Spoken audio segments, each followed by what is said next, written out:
Wilma Rudolph.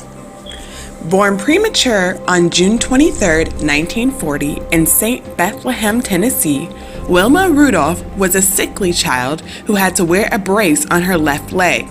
She overcame her disabilities through physical therapy and hard work and went on to become a gifted runner.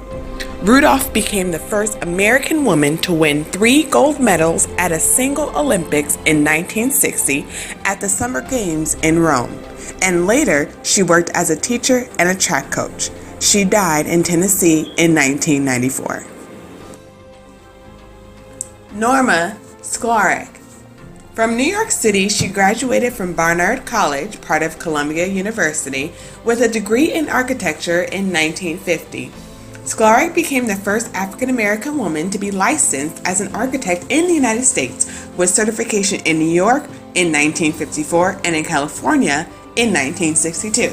She was the first African-American woman director of architecture at Gruen & Associates in Los Angeles. In 1966, she was the first woman to be elected Fellow of the American Institute of Architects. Some 20 years later, in 1985, she became the first African-American woman architect to form her own architectural firm, Siegel Clark Diamond. At the time, this was the largest women-owned and mostly women-staffed architectural firm. Among Clark's designs are the City Hall in San Bernardino, California, the Fox Plaza in San Francisco, Terminal 1 at LAX International Airport, and the U.S. Embassy in Tokyo. From 1989 to 1992, Clark was a principal at the Jared Partnership. She passed away in 2012. Florence Mills. Florence Mills was born Florence Winfrey on January 25, 1896 in the Washington, D.C. area. She became an entertainer as a young child, billed as Baby Florence and captivating audiences with song and dance. She worked in vaudeville and joined a touring company at 8 years old before authorities found out she was underage. Her family eventually moved to Harlem, New York, and in 1910, Mills would form another vaudeville act, the Mills Sisters, with their siblings Olivia and Maud.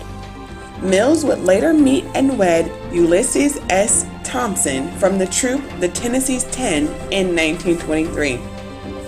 In 1921, Mills was hired to replace Gertrude Saunders in the U.B. Blake and Noble Sissel production Shuffle Along, which was a trailblazing musical with an all-African-American creative team. The off-Broadway show was a hit, and Mills became renowned for her performances, highlighted by the tune I'm Craving for That Kind of Love. Though Shuffle Along was a big hit, Mills made her actual Broadway debut in 1922 in the show Plantation Review from the role of Gypsy Blues.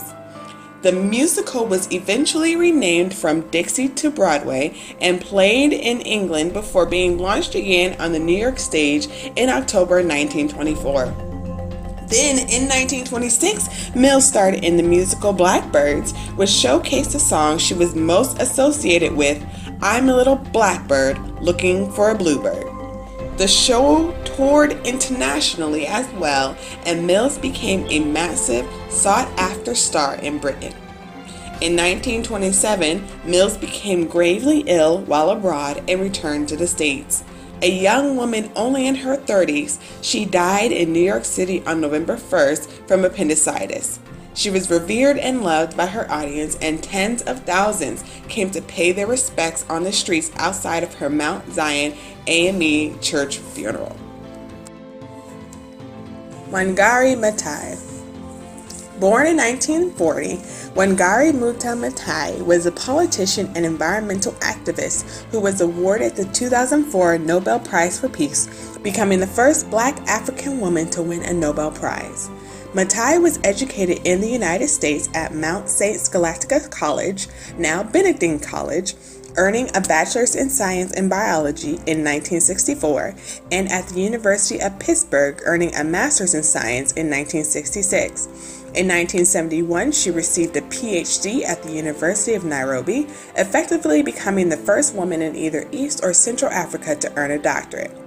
She began teaching in the Department of Veterinary Anatomy at the University of Nairobi after graduation, and in 1977 she became chair of the department. In addition to her conservation work, Matai was also an advocate for human rights, AIDS prevention, and women's issues, and she frequently represented these concerns at meetings at the United Nations General Assembly. She was elected to Kenya's National Assembly in 2002 with 98% of the vote, and in 2003 she was appointed Assistant Minister of Environment, Natural Resources, and Wildlife. When she won the Nobel Prize in 2004, the committee commended her, saying, quote, "Her holistic approach to sustainable development that embraces democracy, human rights, and women's rights in particular." Matai died in 2011 from ovarian cancer.